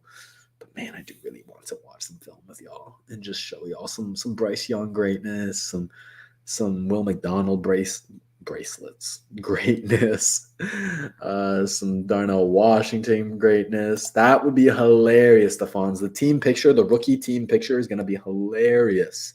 6'7", 270 Darnell Washington next to 5'9", 195 Bryce Young. Whoo. Yeah, man, going from the homes and the hills would be horrible. Airbnb want to be a head coach job, Colts, Arizona Cardinals. Can we talk about the Colts for a second? Fuck the Colts. But can we talk about the Colts for a second? Fuck the Colts. But can we talk about the Colts for a second?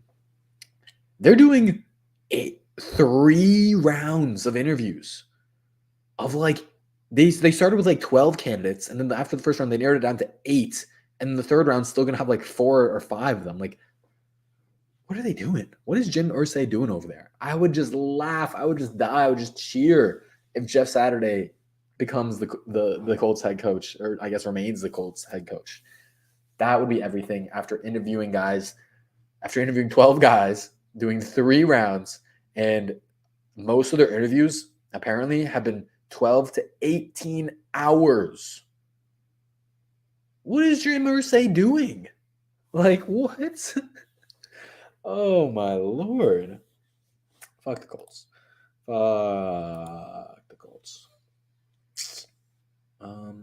Can't wait for them to interview Cully. Hey, line up Cully, line up Lovie Smith, line up Josh McCown. Who is that other dude we interviewed? Hines Ward. My Lord. The differences between the search when Easterby was here versus when Nick was leading it last year, and I guess Easterby was still here, versus when Cal was leading it this year and Hannah was leading it this year. Wow. Very different. And you can kind of like tell based off of all the candidates that they went with. Like think about it. Nick is very much a guy that's like, I'm the smartest man in the room. I'm going to do things my way. I'm going to look for Patriots guys. Like, I'm going to go a little bit outside the box. And that's what you kind of expect out of like a football GM. You know what I mean? But then if you were going to put the owners up to this head coach search, they're not as like connected in the league. They don't really know all these people. They might not know the Jonathan Gannons of the world. So they're going to go with more like of the inside the box candidates, the more like, oh, everyone else is interviewing these guys. Let's interview those guys. Oh, DeMeco Ryans is the top guy. Like, of course, let's do that. We're just the owners. Like, what do we really know that much? You know what I mean? So like this search really showed that it's driven by the McNairs, in my opinion, the fact that every candidate, apart from Jonathan Gannon, was a candidate that every other team was interested in. Right? It was inside the box candidates. And there's not necessarily like that. I don't take that as like a bad thing. You know what I mean? Like from the past 2 searches we had, going outside the box with David Culley and Hines Ward and Josh McCown, like, let's stay in the box. Let's just do something normal. So I'm happy that the owners did that. But yeah, man, that's going to do it. We're going on 2 hours. So I really appreciate y'all. If you tuned in for 1 second, if you tuned in for all the 1 hours and 49 minutes and 23 seconds, 24 seconds, 25 seconds, I appreciate y'all a lot. Thank you so much for the support. I could not do this without you guys. Hope you guys enjoyed. If you haven't watched the full one, run it back. It'll be on the channel as soon as I end this. And yeah, we had a fun time. We talked about the DeMeco press conference in the beginning, and then we did a whole mock-off season. But yeah, that's going to do it for me, y'all. Hope you guys enjoyed. Come back for more. We'll probably do another stream next Tuesday or next Thursday. Probably next Tuesday, I think, actually. Yeah, I'm gonna try for next Tuesday. And we'll probably do a film session. Probably Bryce Young. Maybe CJ Stroud. maybe Anthony Richardson, maybe all three. Who knows? Peace out, y'all. Thanks for watching. Hope you enjoyed. Take care. Come back for more. And remember, the film don't